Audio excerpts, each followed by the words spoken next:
ओम शांति। बेफिक्र बादशाह हैं, बन जाना है। कैसे बनेंगे? फिक्र तो रोज आते हैं, ऐसा तो नहीं कि फिक्र होते ही नहीं, बहुत होते हैं। बाबा को देने की अच्छी प्रैक्टिस हो। कौन सी प्रैक्टिस है बहुतों को? याद करो, मैंने दूसरे ढंग से प्रश्न पूछ लिया है। टोकरियां उठाने की तो बाबा पूछ रहे थे, टोकरियां अच्छी या ताज अच्छा? कौन सा ताज? लाइट का ताज। लाइट कहाँ से आती है? मीना साहब बैठे क्या? अच्छा, लाइट आती है। एक लाइट होती है ज्ञान की, ज्ञान भी प्रकाश है। दूसरी बड़ी लाइट है प्योरिटी की। तीसरा लाइट का अर्थ अंग्रेजी में होता है हल्कापन। और चौथी लाइट आती है ऊपर से, बाबा से। चारों हमारे पास हैं और बहुत होनी चाहिए। तो देखने वालों को भी हमारे सिर के चारों ओर प्रकाश का ताज दिखाई देगा, फैलता हुआ प्रकाश। बाबा की एक मुरली की एक बात मुझे बहुत याद रहती है, आपको बता देता हूँ, प्रैक्टिस करना उसकी। तुम्हारी प्योरिटी इतनी अच्छी हो कि तुम्हारे दोनों नैनों से गोल्डन किरणें निकलती हुई दिखाई दें। प्रैक्टिस की बात है, अभ्यास। मैं परम पवित्र आत्मा हूँ या पवित्रता का फरिश्ता हूँ। तीसरी कौन सी बात कहते हैं? माताओं को खास मैं कहता हूँ, क्या हो? बोलो बोलो। पवित्रता की देवी हूँ। ये अच्छा लगता है माताओं को या नहीं? किस किस को अच्छा लगता है? देखो, वाह। तो अभ्यास करना, मैं पवित्रता की देवी हूँ और मेरे मस्तक से, नैनों से पवित्रता की गोल्डन किरणें, सुनहरी किरणें फैल रही हैं सामने। तो प्योरिटी बढ़ेगी। वातावरण आपके घरों का बहुत अलौकिक होगा और दूसरों पर प्रभाव बहुत गहरा होगा। जो ये समस्याएं चल रही है ना हमारी, सुनते नहीं बच्चे, ये नहीं सुनता, वो नहीं सुनता, वो सभी समस्याएं समाप्त हो जाएंगी। तो मेरे को तेरे में बदलना है। बोझ लाता है मैं मेरा, मैं और मेरा, ये दोनों ऐसी चीजें हैं जो कलयुग के अंत में हर मनुष्य के अंदर पूरी तरह समा चुकी हैं। और ये दोनों ही विघ्नों का, समस्याओं का, भारीपन का कारण बनती हैं। अभी वो शब्द, वो लाइन निकाल लेते हैं जिनमें मैं और मेरे का यूज होता है और जो मनुष्य को भारी करता है, फिक्र में डाल देता है। बोलो, मैं कैसे करूं? मैं क्या करूं? होता नहीं। लोग बहुत मेरे पीछे पड़ गए, मैं क्या करूं? कोई ज्ञान में नहीं चलने देता, मैं क्या करूं? आ गया ख्यालों में? आगे बढ़ो भाई लोग। ज्ञान में चल पाऊंगा या नहीं, इसका मैंपन का निराशात्मक रूप भी होता है, निगेटिव रूप। बोलो मीना जी, आप सबसे ज्यादा पढ़े लिखे। सोचो सोचो सभी, बोलो भाई। मैं जैसे कहूँ वैसे ही नहीं करते लोग, भारीपन आ जाता है। बोलो, मेरी सुनते नहीं है, भारीपन। अभी ये सोच के बताओ किन चीजों से मन भारी होता है। लोग मेरे बारे में ये बोल रहे हैं, होता है नहीं? बोलो, मैं डिटेल कराना चाहता हूँ ताकि सबको ख्यालों में आ जाए, क्योंकि बहुत सभी ये सुन के कि मैं और मेरा विघ्नों का कारण है, आगे नहीं सोचते कि हम क्या क्या सोचते हैं। वो अगर हमें डिटेल ख्यालों में होगा तो हम उनको मैं को तू, मेरे को तेरे में बदल सकेंगे। बोलो, मेरी सेवाएं कैसे बढ़े? नहीं, वो तो अच्छा संकल्प है। मेरे बच्चे ज्ञान में नहीं चलते, बड़ा रॉयल संकल्प, अच्छा संकल्प है, चलना ही चाहिए। बहुत माताएं आती हैं, भाई जी युक्ति बताओ, मेरा लड़का भी ज्ञान में आ जाए। युक्ति तो है, पर हर एक का अपना अपना समय है ना। किसी के करने से, कुछ पुरुषार्थ से मदद तो उन्हें मिलेगी, समीप आएंगे, लेकिन जब उनका राइट टाइम आएगा तभी। मुझे ये करना है, 3 बच्चे, उनकी शादियां करानी है, मैं क्या करूं? आजकल आने वाली समस्याएं जो मेरे पास बहुत आती हैं, भाई जी कर्ज ले लिया था, किसके लिए? अपनों के लिए, अब वो देते नहीं हैं, कर्ज इंटरेस्ट होते होते बढ़ गया है, हमारे पास कुछ नहीं है, कहाँ से दें? घर बेचना चाहते हैं, वो बिक नहीं रहा है। आज ही एक बड़ा केस था ऐसे ही, माता जी बहुत दुखी बेचारे, रोने लगी। अपने को दिया था, अपने लोग। सबसे ज्यादा धोखा कौन दे रहे हैं आजकल? वाह, बड़ी खुशी से बोला आपने। ये सत्य है कि परेशानियां अपनों से हो रही हैं। और क्यों हो रही हैं? कर्मों का हिसाब किताब। बाबा ने बहुत अच्छा उत्तर दिया था कभी 2001 में, मुझे सब याद रहता है सीन। गुलजार दादी भोग लेकर गई ऊपर और किसी का प्रश्न था, उसके उत्तर में बाबा ने ये कहा, प्रश्न किसी ने किया कि बाबा हमसे तो अज्ञानी अच्छे रहते हैं, ये जो हमारे साथी हैं ना, ये तो बहुत खराब है। समझ गए ना आगे? बाबा ने उत्तर दिया, ये जो तुम्हारे साथी हैं, इनसे ही तो तुम्हारा जन्म जन्म का कर्मों का नाता है। जिन्हें तुम अज्ञानी कह रहे हो उनसे थोड़ा ही है, उनसे तो लेना देना ही नहीं हुआ, तो वो क्यों लड़ने आएंगे तुमसे? तो कर्ज ले लिया, किसी को दे दिया, अब वो दे नहीं रहा, क्योंकि पिछले जन्म में इन्होंने भी वही किया था, उसका ले लिया था, दिया नहीं था। अब लेने आ गया ब्याज से, तो रुलाने भी आ गया। दोनों काम हो रहे हैं। भाई लोगों को मैं बहुत समझाता हूँ, आप किसी को लेन देन सोच समझ के करो। अपनों को लेन देन करते हैं, लिखा पढ़ी तो कुछ करते नहीं, अपने हैं। और लिखा पढ़ी भी हो जाए तो कोर्ट में क्या होगा? 20 साल तो केस चलेगा, तब तक हाल बिगड़ जाएगा।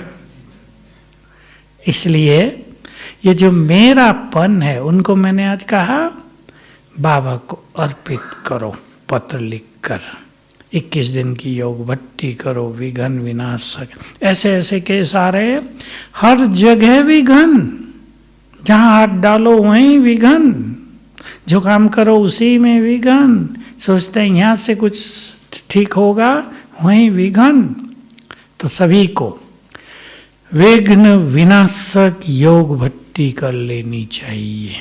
21 दिन की ये योग भट्टी है, अमृत वेले के अलावा कोई भी टाइम करना है। 3-4 बार ये संकल्प करना है, मैं मास्टर सर्वशक्तिवान हूँ, विघ्न विनाशक हूँ, बहुत दिल से, ये स्वमान है हमारे। फिर 1 घंटा योग करना। ये बहुतों के अनुभव हैं, बहुतों के माना 1000 के, कि जिनका योग अच्छा हुआ 21 दिन में उनके विघन नष्ट हो गए। जिनका योग अच्छा नहीं होता, मैं कहता हूँ डबल टाइम करो फिर, या दिन में 2 बार करो, तो विघ्न हटेंगे, हटते हैं, बड़े से बड़े विघ्न भी हटते हैं। सभी अब इस मैं और मेरे को बदलते चलें। मेरा कौन? बाबा। और बाबा हमें बहुत साथ दे रहा है, वो हमें मदद कर रहा है। बाबा की इस बात पे बहुत विश्वास करें सभी।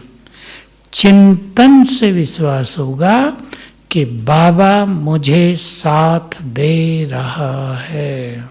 सब चिंतन में लाएं, इसको रोज लाएं। हमें कभी कभी ऐसा दिखाई देता अवश्य है कि बाबा साथ नहीं दे रहा है। बिल्कुल प्रैक्टिकल बात कर लेते हैं। बाबा तो साथ देता है, परंतु हम उसके साथ को कैच नहीं कर पाते। बाबा ने कभी एक संदेश में ये बहुत सूक्ष्म बात कही थी। किसी की जमीन थी मुंबई में, अच्छी बड़ी जमीन थी, उसमें गड़बड़ थी, उसने भोग लगवाया। बाबा के संदेश आते थे उन दिनों। बाबा ने कहा, बाबा बच्चों की 90% समस्याएं खुद ही हल कर देता है, केवल 10% छोड़ता है कि अब तुम देखो कितने पानी में हो, शक्तिशाली बने हो या नहीं बने हो। तब कहा था, जब समस्या आती है बाबा तब भी समाधान टच करता है, लेकिन बुद्धि बहुत उलझी होने के कारण उसको कैच नहीं कर पाते। और बाबा ये देखता है ये कैच नहीं कर रहे, अगले दिन सवेरे फिर टच करता है। अगर बुद्धि की लाइन क्लियर रखो तो हर समस्या का समाधान मिल जाएगा।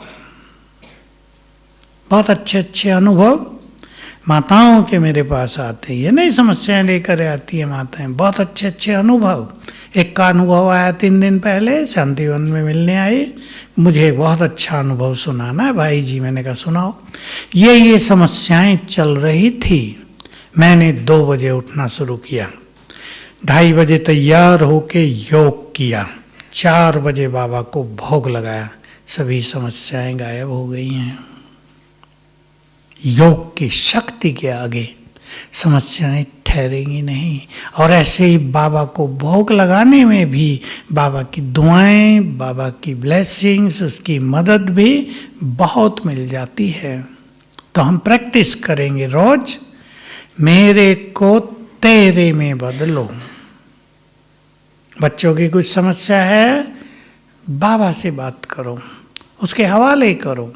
बाबा ये आपके बच्चे हैं, लेकिन ये पहले से ही अच्छी फीलिंग करनी पड़ेगी। बाबा ये आपके बच्चे हैं, काम पड़ा तो आपके हैं, बाकी मेरे हैं। भाई लोग क्या समझते हैं? मेरापन तो उनमें नेचुरल समाया होता है ना। परिवार आपका, आपने जन्म दिया, पालना की, प्यार दिया, क्या क्या किया माताओं ने बच्चों के लिए। तो ये संकल्प निकाल देना कि ये मेरे नहीं है, ये तो संभव नहीं है, हैं तो आपके ही। पर आत्मा किसकी संतान? वो तो आपकी नहीं है ना। तो ये अभ्यास, ये स्मृति बढ़ाते चले कि ये बाबा आपके हैं। तब जब बच्चों की समस्या बाबा को अर्पित करेंगे तो बाबा उन्हें ठीक करेगा, मदद करेगा। देखो, एक लौकिक माता पिता, आप सब बैठे हैं यहाँ, अपने बच्चों को दुखी देखना चाहते हैं क्या? भरपूर कोशिश करके, कर्ज लेकर भी, कष्ट उठाकर भी बच्चों का करते हैं ना सब कुछ। बाबा तो फिर क्या है? सौगर। उसको तो एक संकल्प ही करना है, ऊपर से कुछ भी नहीं करना। बस ये मेरे को तेरे में बदलने का समर्पण भाव बढ़ाते चलना है। तो बहुत अच्छे शब्द थे बाबा के, जो मेरे अंदर तो फिट हो गए। आप भी फिट कर दो आज। बच्चे, बादशाह बनकर तो देखो, बाबा को देकर तो देखो वो क्या करता है। देंगे या नहीं? बोलो भाई लोग। बातें हैं, बातों की कमी नहीं है। जैसे जैसे कलयुग समाप्ति की ओर है, बातें, समस्याएं, विघ्न, घर घर में संघर्ष बढ़ते ही जा रहे हैं। मैं सुनाया करता हूँ, अब से 40 साल पहले कभी बहुत सालों में एक केस आया था डिवोर्स का। जहाँ हमारा नेटिव प्लेस है उधर का। बहुत परेशान था, समाज में बदनामी हो गई मेरी, किसी का डिवोर्स होता ही नहीं था। हिंदू धर्म में तो ये प्रथा ही नहीं थी ना। 10-20 साल बीते तो साल में 1-2 आने लगे।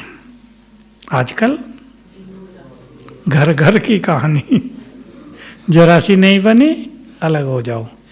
बड़ी बड़ी आयु के बाद भी 50-50 साल के बाद भी अलग हो जाओ, बहुत हो गया, अब नहीं रहना साथ में। तो जैसे जैसे समय आगे बढ़ रहा है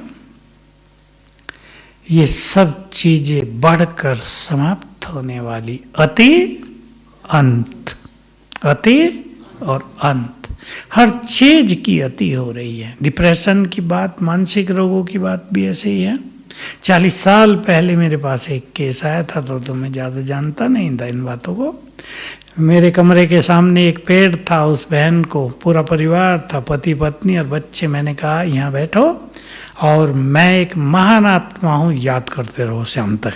2.5 दिन रहने वाले थे वो ज्ञान सरोवर में, 2.5 दिन में ठीक हो गए। वो माता ठीक हो गई, छोटी आयु होगी, मुश्किल से 30 साल भी नहीं। मुझे नई लाइट मिली कि अरे संकल्प में तो बड़ी ताकत है। फिर मैंने धीरे धीरे शुरू किया। वो पहला केस था, फिर साल में 10-12 आने लगे, फिर साल में 50-100 आने लगे और अब साल में 1000 आते हैं। मुझे भी डॉक्टर समझते हैं कहते हैं भाई जी कोई दवाई बता दो मैंने कहा मैं डॉक्टर नहीं हूँ भाई, हमारे पास तो ये बाबा की दवाइयाँ हैं।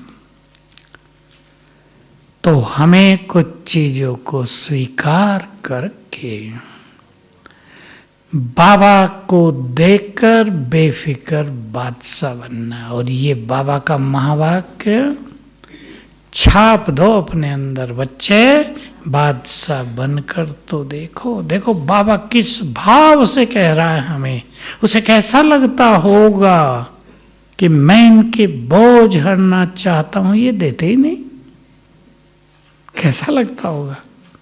लौकिक में फादर बैठे हैं बहुत सारे, आपका कोई बच्चा किसी चीज़ से परेशान हो और आप कहो ये मुझे दे दो, और वो दे भी नहीं और परेशान भी रहे, कैसा लगता है।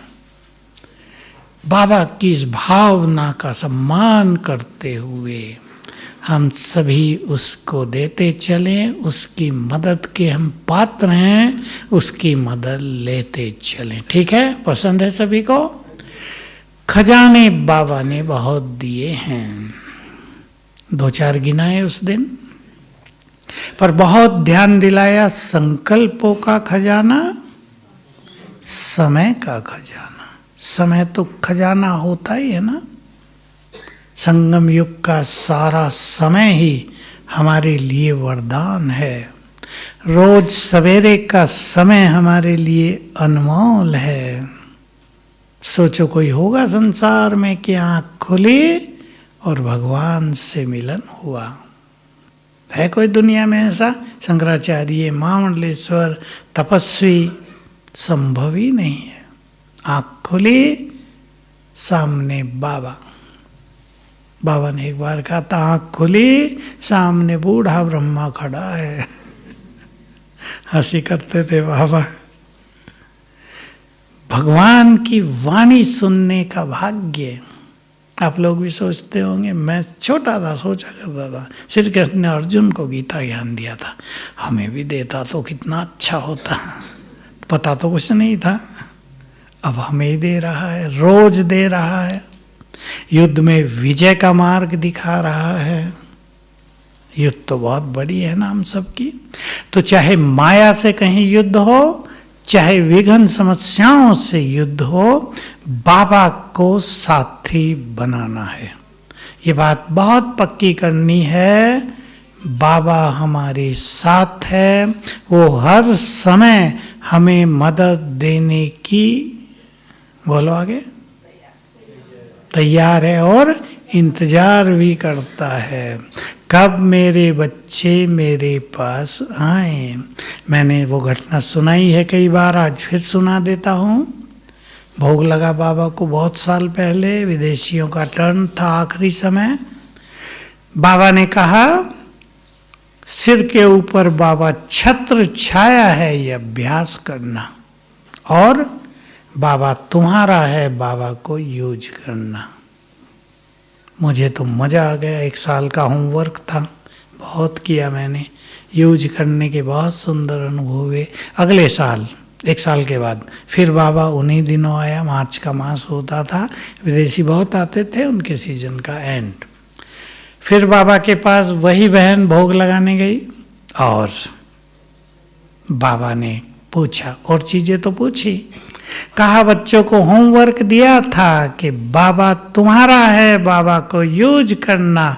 लेकिन वतन में बाबा तो इंतजार ही करता रहा, मेरे बच्चे कब मेरे पास आए।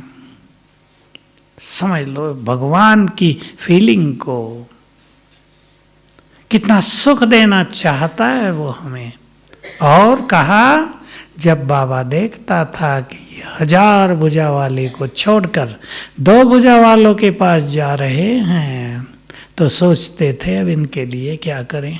ब्रह्मा बाबा और शिव बाबा रूढ़ियान करते होंगे ना, बताओ ब्रह्मा अब इनके तुम्हारे बच्चों के लिए क्या करूं, ये तो आते ही नहीं।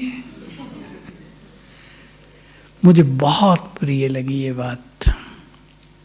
बाबा कितनी मदद करना चाहता है हमें। 1000 भुजाओं सहित मैं तुम्हारे साथ हूं। लेंगे, मजा आ जाएगा जिंदगी। ले रहे होंगे आप, लेकिन बढ़ा देना है, सदा साथ। और बाबा ने आज भी कहा, किसी ने कैच की हो, नोट की हो, जब भोजन खाने की बात बाबा कर रहे थे, शुरू में योग लगाते हैं, फिर छोड़ देते हैं। मेरी याद में नहीं, तुम भोजन खाओगे तो तुम्हारा भोजन माया खा के पावरफुल हो जाएगी और फिर तुम्हें ही सताएगी। तो ऐसी गड़बड़ क्यों करो। उसमें ही कहा बाबा को याद करते ही बाबा आ जाते हैं। ये बड़ी सूक्ष्म गति है। एक है योग लगाना परम धाम में, वो एक अलग अभ्यास।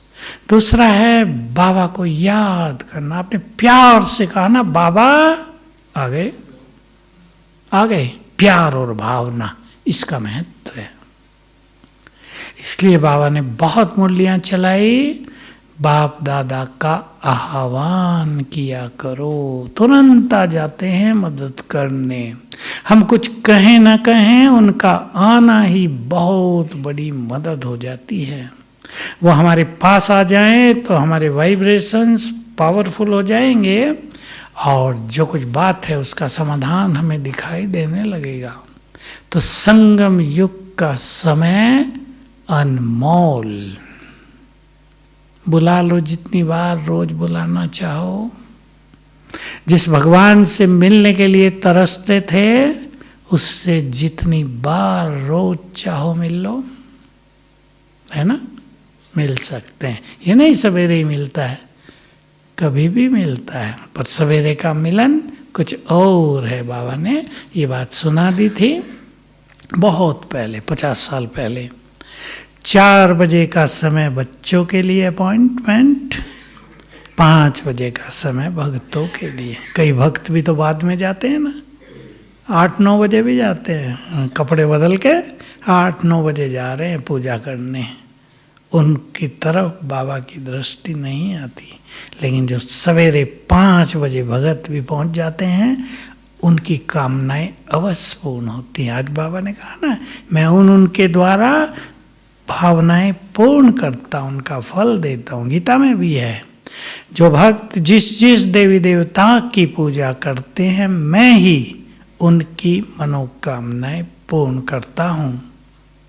तो ये सब चीजें एक को चली जाती हैं, जो सृष्टि का बीज है। संगम युग का फायदा उठाएंगे। 3 बातें तो बाबा ने बोली। जो प्राप्तियां करना चाहो कर सकते हो, जो वरदान लेना चाहो ले सकते हो, जो स्थिति बनाना चाहो बना सकते हो। बस ये विचार करें सभी, जो प्राप्त हम संगम युग पर कर लेंगे, बीज डाल लेंगे, वो जन्म जन्म अविनाशी होकर हमारे साथ रहेंगे। हम यहाँ सुखी हो गए, जन्म जन्म सुखी रहेंगे। यहाँ हमने संबंधों में प्यार बांटना सीख लिया। ध्यान दिया सभी ने? संबंधों में यहाँ प्यार बांटना, प्यार से रहना सीख लिया। जन्म जन्म संबंधों में प्यार की प्राप्ति होगी। यहाँ हमने बाबा से अपनापन कर लिया, उसके प्यार में मगन हो गए। जन्म जन्म संबंधों में प्यार और अपनापन रहेगा। यहाँ हमने ज्ञान का धन बहुत इकट्ठा कर लिया। जन्म जन्म, बोलो आगे, स्थूल धन हमारे पास बहुत रहेगा। केवल सत्युग त्रेता में नहीं, द्वापर कलयुग में भी। यहाँ हमने बहुत शक्तियां प्राप्त कर ली। सोचना, ये गहरी बात है। कई जन्म हमारे सिर पर ताज आ जाएगा, सत्ता आएगी। शक्ति सत्ता दिलाती है। द्वापर कलयुग में भी सत्ता मिलती रहेगी। तो ये बहुत सूक्ष्म रहस्य हैं। संगम युग पर हम बीज डाल रहे हैं। संगम युग पर अपना भाग्य सर्वश्रेष्ठ बना रहे हैं। बनाना हमें है। भगवान ने भाग्य नहीं लिखा, किसने लिखा?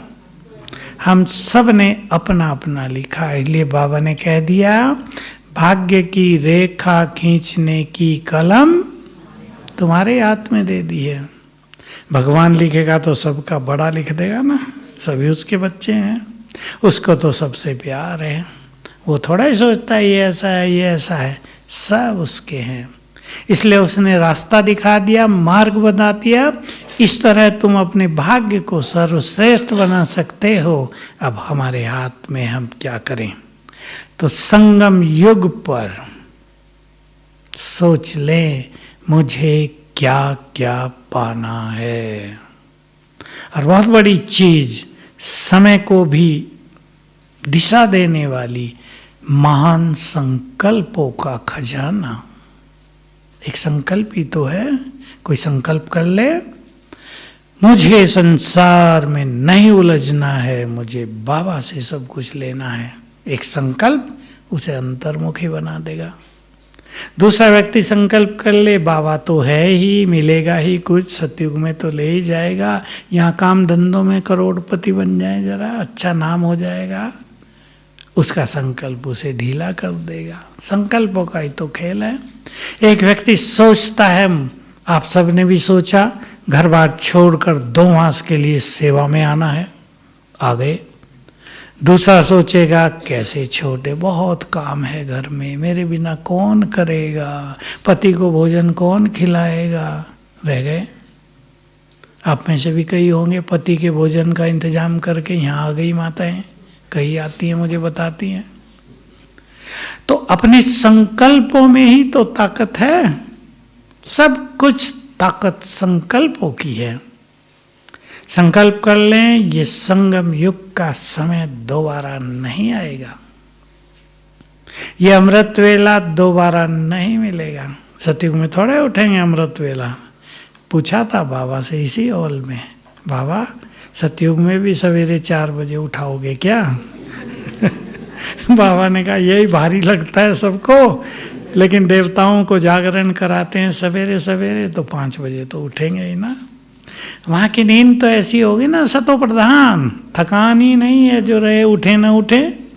वहाँ तो सहज उठेंगे, सहज सोएंगे, सब सहज होगा, नेचुरल सा। समय हो गया, चिड़ियाओं ने अलार्म शुरू कर दिया पेड़ों पर, सुना है ना? चिड़ियाएं अपनी चहचहाट से संगीत सा बजाएंगी और सब देवता उठेंगे। सुंदर सिस्टम है ना सतयुग में। अभी भी चिड़ियाँ जगा देती हैं। द्वापुर से मुर्गों को ये ड्यूटी दे दी गई थी कि तुम सबको जगाया करो। देखो खेल कैसा बना हुआ है। सृष्टि में, प्रकृति में कितने सुंदर खेल बने हुए। मुर्गा ठीक टाइम पे बांग देगा, फिर उसे तो योग लगाना नहीं, हो तो सो जाएगा। भक्त अपना काम करेंगे। तो हम सभी सुंदर संकल्पों का खजाना अपने अंदर जमा करें। संकल्प, एक एक पावरफुल संकल्प अनेक व्यर्थ संकल्पों को समाप्त कर देता है। इसलिए वो व्यक्ति, वो ब्रह्मावत्स जिसने श्रेष्ठ संकल्प क्रिएट करने सीख लिए, वही बुद्धिमान है। आप संकल्प कर दें, कोई बात आ रही है, कोई आपको मारना ही चाहता है, मैं सबसे बड़ी बात कह रहा हूं, कोई आपको मारना ही चाहता है, आपने संकल्प कर दिया मेरे साथ सर्वशक्तिवान है, जिसका रक्षक सर्वशक्तिवान है, उसे कोई मार ही नहीं सकता, आपको कोई नहीं मार सकेगा। संकल्पों में ताकत हो जाएगी, मारने वालों की सारी विद्या वापस चली जाएगी। आजकल तंत्र मंत्र का प्रयोग करते हैं ना लोग, फेल हो जाएंगे सब। इसलिए अपने संकल्पों को महान, पावरफुल, बहुत प्योर, इंग्लिश में कहते हैं मोस्ट एलिवेटेड, बहुत महान संकल्प बनाने हैं। बोझ सभी उतार देने हैं, टोकरियां तो सिर पे रखनी नहीं है। बोलो, और कौन सी बात थी?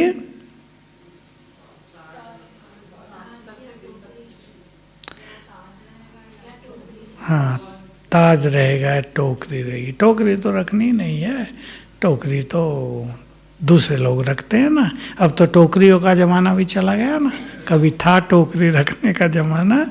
हमारे चित्रों में बनाया जाता था, एक व्यक्ति बंधन में, सिर पे 3-4 टोकरी हैं ऊपर। वो तो बोझ हैं संसार के। और भी तख्त, 3 तरह के तख्त। पहला तख्त स्वराज, भ्रकुटी का तख्त। दूसरा तख्त, दूसरा बाबा का दिल तख्त। पहला अकाल तख्त, दूसरा दिल तख्त, तीसरा भविष्य का राज तख्त। पहला स्थान किसको देंगे? पहला स्थान बोलो।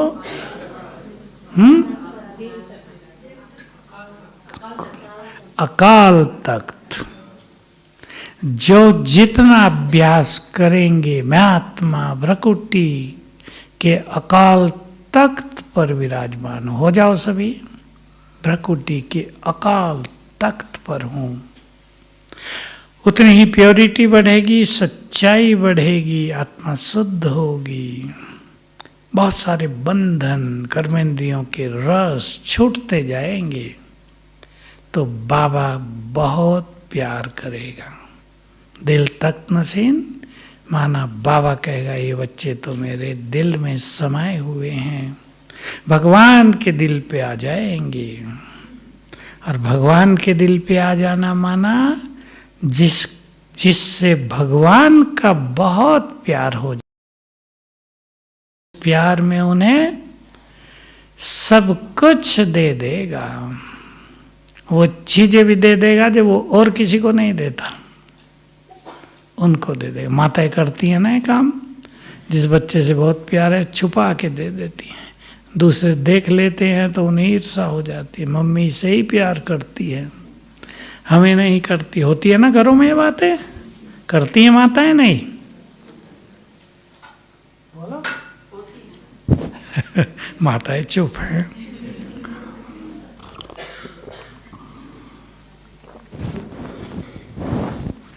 आती रहती है मेरे पास, ऐसे कोई कोई केस आते रहते हैं। कल भी आया था एक ऐसा ही केस, वो बड़ी हो गई बहुत, उसके बच्चे हो गए, उसका ही केस था।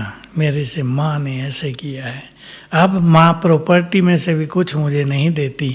मैंने कहा तुम्हारे घर में पति की, तुम्हारे परिवार में तुम्हारे पास प्रॉपर्टी है, बहुत है। मैं कहा छोड़ो ना उनका, अपने में खुश रहो, आपका भाग्य तो आपके साथ है ना। मनुष्य को ये बोलना नहीं चाहिए। मनुष्य दूसरों की प्रॉपर्टी की ओर देखता है, चलो अपना हिस्सा भी हो, पर अब वो दूसरों के हाथ में है, उसकी और ज्यादा देखता है। अगर वो इसे छोड़कर ये संकल्प करे मेरे जैसा भाग्यवान कोई नहीं। उनके पास स्थूल धन की संपदा है और मेरे पास उससे बड़ा भगवान स्वयं संपदा मेरे साथ है, उसका ज्ञान भी है, सब कुछ है उसका। तो जिसके साथ भगवान हो, अब दो व्यक्ति देखो, एक के साथ भगवान, दूसरे के पास करोड़ों रुपए, किसको चुनेंगे? होगा या नहीं? इसलिए दूसरे की तरफ देखने की जरूरत नहीं है, भगवान के दिल पे आ गए। सभी ध्यान दे इस बात। अपने पास होते हुए भी जो हिस्सा मिलने वाला था वो मिल नहीं रहा तो परेशान रहते हैं। तो क्या हो रहा है, जो अपने पास है उसका भी सुख नहीं ले रहे। होगा या नहीं? भाई वो दे नहीं रहा, देखा उसने इस भाई को ज़्यादा दे दिया, मेरा हिस्सा मुझे नहीं दे रहा। कोर्ट में जा रहे हैं, अब कोर्ट तो लंबा समय लेता है, तो अपना सुख ही खत्म कर दिया। मैंने कहा अगर तुम्हें 10 करोड़ मिलने थे, उससे ज़्यादा का तो तुमने सुख खत्म कर लिया। सुख की कीमत बहुत ज़्यादा है, शांति की कीमत बहुत ज़्यादा है। तो जो अकाल तख्त पर बैठेंगे वो बाबा के दिल तख्त पर, और वो विश्व के राज के तख्त अधिकारी बन जाएंगे। तो प्राप्तियां बहुत बड़ी हैं, इसलिए हमें विचार करना है। संगम युग पर हमारा समय और हमारी संकल्प शक्ति इधर उधर न जा रही हो, बहुत ध्यान देने की जरूरत है। इसमें भी पहला ध्यान देंगे समय पर। इसलिए बाबा समय को बहुत बड़ा खजाना कहते हैं, क्योंकि जो व्यक्ति समय नष्ट करता है, समय नष्ट किसमें? बातों में, मोबाइल में, सारे में बेकार चीजें हैं। तो फिर क्या होगा, संकल्प भी महान हो नहीं पाते। इसलिए समय का बहुत महत्व है। मैं माताओं को सावधान करना चाहता हूँ, सबकी बात नहीं है, थोड़ी थोड़ी माताएं शांतिवन में क्लास में जा रहे हैं, तो माताएं चुप नहीं चलती। मैं आगे चल रहा था, 4 माताएं मेरे पीछे, तो पता क्या चर्चा कर रही थी, जोर जोर से। ये नहीं कि अपनों को ही सुना लो, पड़ोसियों को भी सुना रही थी। मेरी बहू मुझे चाय बना के नहीं देती, मुझे खुद ही बनाए। मुझे इतनी हंसी आई कि मुरली सुनने जा रहे, यहाँ भी बहू की चाय को याद कर रहे, जोर जोर से बोल रहे। दूसरी कहती मेरी बहू बहुत अच्छी है, सब काम करके देती है मुझे। मैं कहा ठीक है ये बात, तो थोड़ा सवेरे योग करके भी आती हैं, तो बात करती हुई कमरे में जाती हैं। थोड़ा सा अंतर्मुखी होंगे तो समय भी सफल होगा और विचार भी। इस संकल्प का संकल्प पावरफुल कर लो। हमें विचारों को महान बनाना है, क्योंकि व्यर्थ विचारों की मारामारी संसार में बहुत चल रही है। और मैं एक बात जो बड़ी गहरी है और सबको जाननी चाहिए, वो आप सबके सामने भी रख देता हूँ। हमारे हर संकल्प का इफेक्ट हमारे ब्रेन पर पड़ता है। ब्रेन तो समझते हैं ना, दिमाग, मस्तिष्क। किधर है माताएं बताएंगे ब्रेन?